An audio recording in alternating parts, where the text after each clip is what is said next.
C'est parti, Hervé. Tu es là pour témoigner de ce que tu as vécu pendant les 3 mois d'accompagnement que tu as fait, qui se sont arrêtés il y a quelques jours, semaines, on va dire. Est-ce que déjà tu pourrais dire qui tu es, te présenter en quelques mots? Oui, je suis Hervé, j'ai 63 ans. Ça fait 3 ans que je suis à la retraite. Je suis marié, papa de deux filles de 26 et 27 ans. J'habite dans le sud de la France et j'ai eu comme activité professionnelle une activité hospitalière. J'étais technicien en imagerie médicale. Ok. Ok. Est-ce que tu pourrais dire, c'était quoi ton avant accompagnement? C'était quoi la problématique ou les problématiques que tu vivais avant de commencer? Ben, la problématique, en fait, avant l'accompagnement, effectivement, c'était beaucoup de procrastination, euh, de fatigue, de manque d'envie, un syndrome qu'on peut qualifier de dépressif, enfin, euh, une gentille glissade vers le bas dont j'avais beaucoup de Excuse-moi, difficultés. je rigole, c'est pas pour. J'ai bien aimé la formulation de gentille glissade. Je trouvais ça très imagé. Ouais, tout à fait, mais c'était exactement ça, ouais, exactement ça, parce que cette gentille glissade a duré quand même plusieurs années. C'est pour ça que je dis gentille glissade, Ok. euh, qui s'est mise en place progressivement avec différents événements dont j'ai pas tellement tenu compte, et donc d'une activité très dynamique, donc de papa de famille, avec une activité professionnelle, avec beaucoup d'activités sportives, entre Hmm. 10 et 15 heures par semaine, de différentes activités, notamment du VTT, du vélo de route, de la marche nordique, du yoga, du sport en salle, du ski, enfin bon, pas mal de choses. J'ai commencé à arrêter progressivement en fait toutes ces activités-là pour ne finalement plus faire grand-chose. Hum, Des pressions professionnelles ont fait aussi que progressivement, je me suis senti un petit peu trop dans le monde professionnel. La fin des études de mes filles et le départ de mes filles a fini de river le clou. Et voilà, le départ à la retraite. Donc, avec mon épouse, on a essayé de faire un break en allant s'expatrier en Corse, où nous sommes restés donc pendant 2 ans. Mais hélas, je n'ai pas réussi à regravir en fait cette longue descente que j'avais effectuée et retrouver un sens à ma vie et me rapprocher à quelque chose qui me motive au quotidien. Ok. Du coup, là, actuellement, où est-ce que tu en es de cette descente? Bah, disons que je pense que j'ai arrêté de descendre. Je me suis arrêté dans la descente. J'ai regardé le fond du trou, mais sans descendre. J'ai pu me connecter à différentes choses qui étaient au fond du trou et grâce à l'accompagnement dont j'ai pu bénéficier, en fait, j'ai pu euh, me, me connecter en fait à des traumatismes anciens que j'ai pu identifier comme de vrais traumatismes, alors que en fait j'avais vécu avec en m'imaginant que c'était peut-être Ouais. normal, que ça faisait partie de ma vie. Hmm. Là, j'ai quand même mis le doigt sur le fait que ce que j'avais vécu n'était pas normal, euh, surtout au niveau familial. Et donc, l'accompagnement m'a permis de reconsidérer les choses différemment, de prendre acte du fait que effectivement j'avais bien subi un traumatisme dans un premier temps, et dans un deuxième temps, d'avoir la résilience en fait de pouvoir me reconnecter, en l'occurrence à ma maman, âgée de 96 ans là depuis le 18 avril, et donc à ma sœur qui vit en Grèce et avec laquelle aussi j'avais un petit peu mis de distance. Ok. Ok. Et du coup, qu'est-ce que ça a changé pour toi de déjà de prendre conscience de ces traumatismes-là? Ben, ce que ça a changé, c'est que effectivement, j'ai pu plus facilement les intégrer, plus facilement aller les revivre pour me rendre compte qu'effectivement, ils avaient été traumatisants, mais traverser en fait ce traumatisme, le laisser en fait agir dans mon corps euh, pour pouvoir, euh, pour pouvoir m'en défaire Hmm. d'une certaine façon, mais en tous les cas, euh, même si je ne m'en suis pas défait, puisque mon passé, je ne m'en déferai pas, en tous les cas, mieux vivre avec. Hmm. C'est intéressant ce que tu dis parce que c'est là tu touches vraiment une des choses qu'on fait avec Théo qui est pas seulement tu as parlé d'identifier le traumatisme, bon ça c'est une première chose, mais après laisser agir dans le corps ce qui a pu résulter du traumatisme, ça c'est quelque chose de différent et c'est ce qui va permettre comme tu dis non pas de faire une croix sur son passé, de supprimer l'événement, Mm. quoi, parce que c'est pas possible, mais en tout cas de permettre au, à ce qui n'a pas pu être achevé au moment du traumatisme de s'achever, quoi. L'émotionnel qui n'a pas pu être vécu, de le vivre, quoi. Voilà, tout à fait, ouais. Bah, j'ai envie de te poser la question, ça a été quoi les deux, trois plus gros changements pour toi suite à l'accompagnement? Bah, les deux, trois plus grands changements, ça a été effectivement donc déjà cette prise de conscience-là comme quelque chose que j'ai arrêté de refouler et, Hmm, euh, et donc je me suis dit, bon oui, effectivement, j'ai vécu ça, c'était pas bien.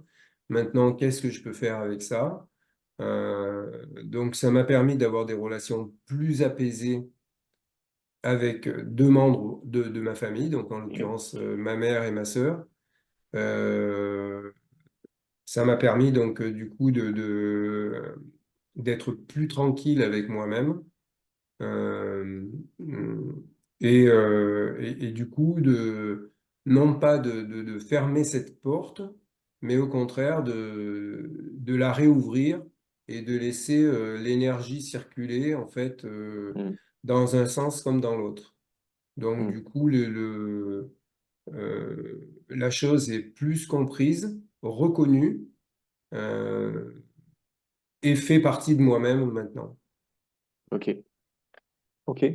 Comment tu dirais que tu as vécu l'accompagnement? L'accompagnement, je l'ai vécu d'une très bonne façon dans le sens où j'ai pu avoir des entretiens avec toi et aussi donc avec Théo, avec deux approches qui sont chacune les leurs en fait.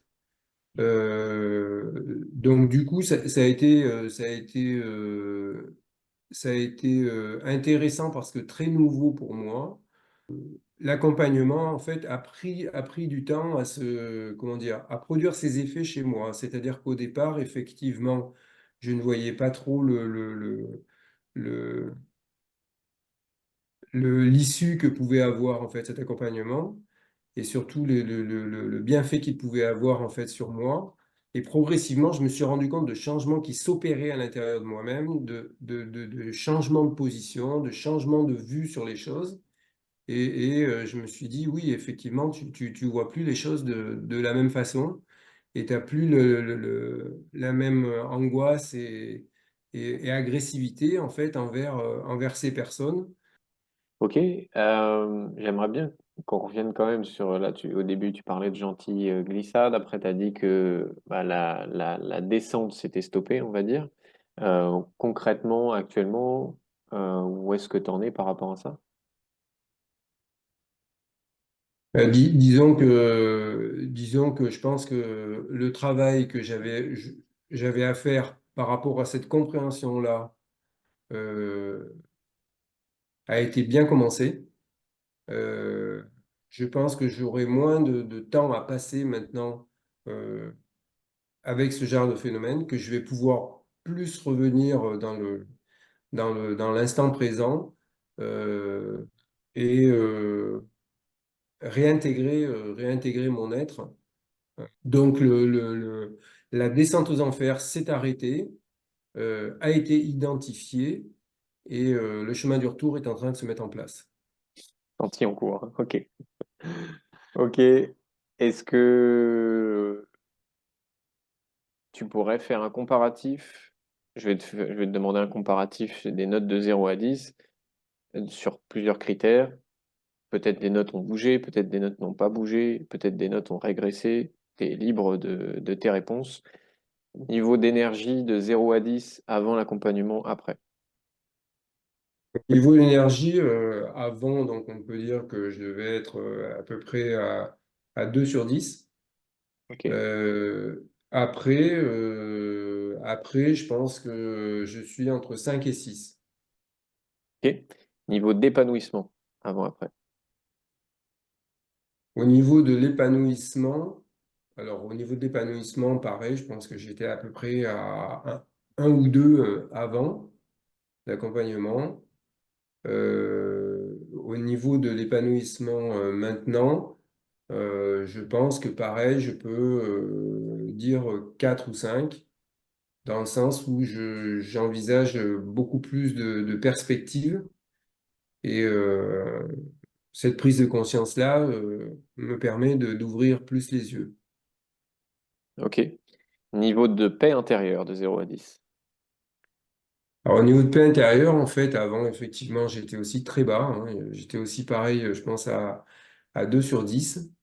Euh, Là, au niveau de la paix intérieure, effectivement, je pense que j'ai beaucoup plus progressé, donc je pense que je suis à 6 sur 10.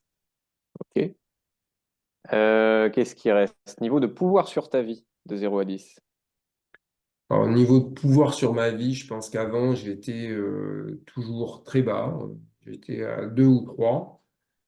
Euh, Maintenant, considérant les choses que j'ai apprises, que j'ai pu vérifier, que j'ai pu mettre en place et dans lesquelles je peux me projeter, euh, je pense que je dirais que je suis plutôt à 6. Ok. Et le dernier, niveau de confiance en toi, avant-après. Alors, au niveau de confiance en moi, en fait, j'ai jamais trop perdu confiance en moi. Donc avant, je pense que j'étais quand même, malgré les remous dans lesquels j'étais quand même à 4 sur 10. Et là, comme j'ai vraiment reconnecté avec des éléments de mon être passé, avec notamment l'enfant que j'étais et le parcours qu'il a pu effectuer, avec une très belle vie, bien accomplie et bien remplie, je pense que je suis remonté à 8 sur 10. Ok. Ok. Si tu devais résumer en 3 mots ta situation avant l'accompagnement, ce serait quoi? Avant l'accompagnement, je pense que je peux dire que j'étais perdu, triste, euh, vraiment dépressif. Maintenant, je pense que j'ai repris du pouvoir. J'ai identifié certaines choses. Tu triches, tu Euh, triches, il y a trop de mots là. Pardon. Ah, c'est dur l'exercice, hein. Alors, si tu devais donner 3 mots pour voilà, ta situation maintenant. Allez, tu as le droit à 4.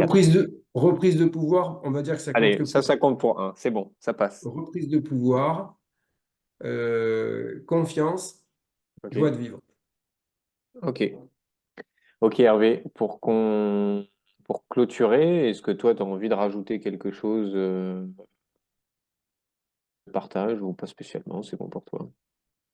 Ben, en fait, je dirais que j'ai suivi votre accompagnement, j'ai vu différents podcasts, différents lives que vous faites. Euh, je pense que euh, toute personne qui est un petit peu dans le brouillard et l'incompréhension de sa vie euh, a tout intérêt à venir prendre de l'aide auprès de vous parce qu'il y a toujours de la bienveillance, de l'empathie, de l'écoute et c'est tout à fait profitable. Donc, il faut enfin jouer notre putain de note. Oh là là, tu as fait vraiment une belle conclusion, là, Hervé. Magnifique. Bah écoute, merci. Merci pour le témoignage, merci pour ce que tu as dit à la fin. Et puis voilà. Merci, Hervé. Ben écoute, merci à toi.